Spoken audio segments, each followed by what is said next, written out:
Good day, ma'am. Good day, classmate. I'm San Jose Rovie. What do practitioners in the HR field traditionally do, and how are their rules changing? HR rules have been changing for some time. HR practitioners have been expected to fill different roles in their organization. Today's HR professionals often have been depicted as dramatically different from the past.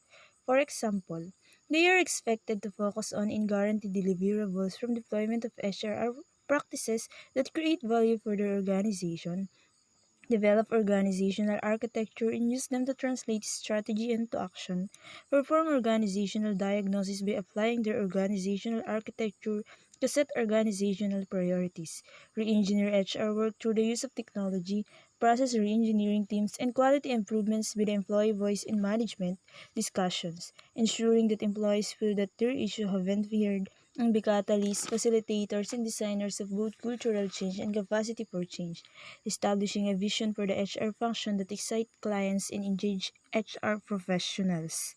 Six challenges for HR professionals outlined by Ulrich in 1997, and his list of competencies indicate the closeness of HRM and OD.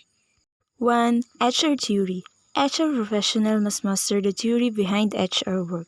Theories of learning, motivation, and organizational change should lay the foundation. 2. HR tools. Improvement must continue in HR core technologies such as executive development, recruiting and staffing, training and education, reward and recognition, performance management, employer relations, labor relation, and diversity.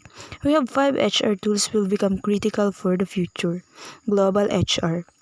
Focusing on the ramification for HR of global business strategy. Leadership depth. Defining and creating leaders for the future. Knowledge transfer. Creating systems that will transfer knowledge throughout the organization to reduce cycle time and increase innovation and quality decision. Cultural change. Customer focused HR. 3. HR capabilities. The new HR capabilities should include, in addition to the traditional ones, the following: speed, doing HR work quickly without sacrificing quality; implementation, turning ideas into action; innovation, thinking creatively about problems; and integration, linking customer goals, strategic plans, and employee needs. HR value proposition. The HR investment in the future must focus on value creation in developing a value equation for HR services and products. HR practices affect employees in terms of their morale, commitment, competence and retention, customer in terms of retention, satisfaction and commitment, and investor in terms of profitability, cost, growth, cash flow, and margin. HR governance. HR professional must improve how work is coordinated. HR careers. HR professionals may work in one of 4 locations: site or plant, business unit, product line or country, corporate HR or outside the HR function. He or she may be a specialist or a generalist, and he or she may be a contributor working alone. Integrator, coordinating the work for others. Strategies, directing policies or procedures. HR competencies include the following: knowledge of business, financial capability, strategic capability, technological capability, knowledge of HR practices, staffing, development, appraisal, rewards, organizational planning, communication, and so forth. Management of change, creating meaning, problem solving and innovation, and transformation, relationship influence, and rule influence. Business mastery, knowing the business, financial, strategic, technological, and organizational capabilities of the organization. Human resource mastery, change and change process mastery, and personal credibility. Accuracy in all HR works, consistency or being predictable, meeting commitments or doing what is promised on time and within budget, being personally comfortable with colleagues, subordinates, and supervisors, confronting appropriately, integrity, thinking outside the box, confidentiality, and listening to and focusing on the executive problems. Personal management. The predecessor of HR management was born with the advent of government laws, rules, and regulations that affect organization. The United States began during World War I when employers were first required by government to track payrolls and keep personal records. In Europe, it started even earlier, Boches 1992, At the time, the dominant management philosophy was scientific management based on the work of Frederick Taylor. Taylor advocated establishing clear distinction between managers and workers and rewarding people in line with their contribution. These early views of management led personnel managers of that time to focus attention on establishing job description and devising rational pay system. The earliest rule of personnel management, practitioners were expected to function as clerk who would track payroll, track benefits, and build a record-keeping system to track employers' action with workers. It also related to the HR practitioner's role as compliance officer, one who ensured that the organization's managers and employees function in ways that are legal. A compliance officer acts to make sure that the organization abides by the law. Hawthorne studies, personal managers found themselves facing a new view. Their role should be to maintain or improve good morale in their organization. One key lesson of the Hawthorne studies was that people perform better when someone pays attention to them. Personal managers become the social directors of organization.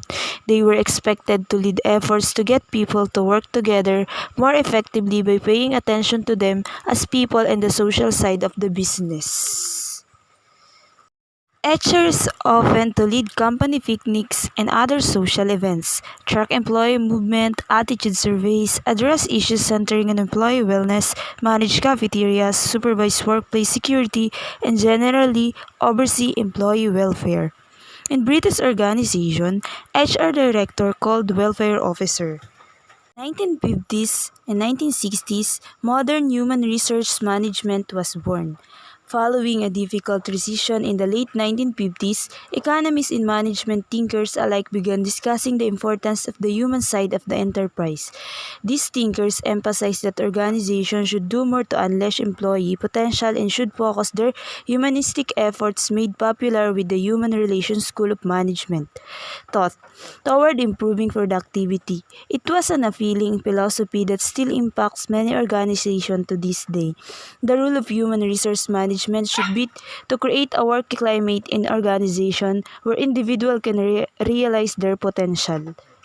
The important focus of this role should be to strike a balance between organizational needs for productivity and profits and individual needs for increased autonomy.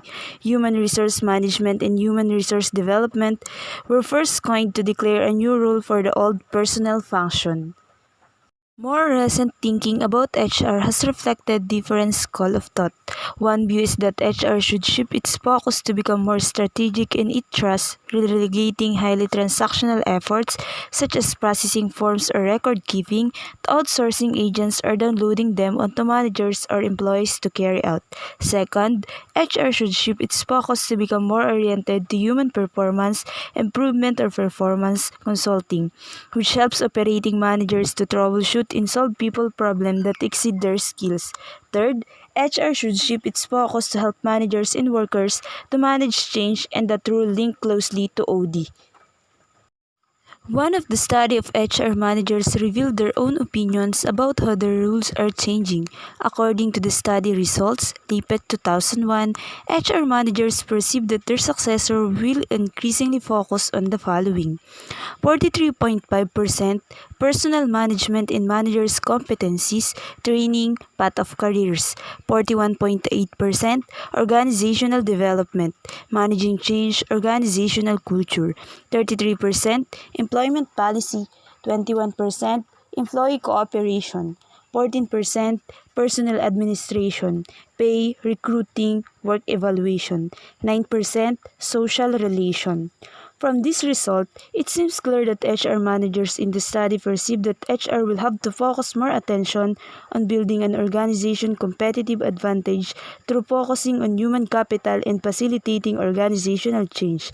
HR will thus become more strategically focused in the future, seeking to align people with organizational direction and competitive advantage.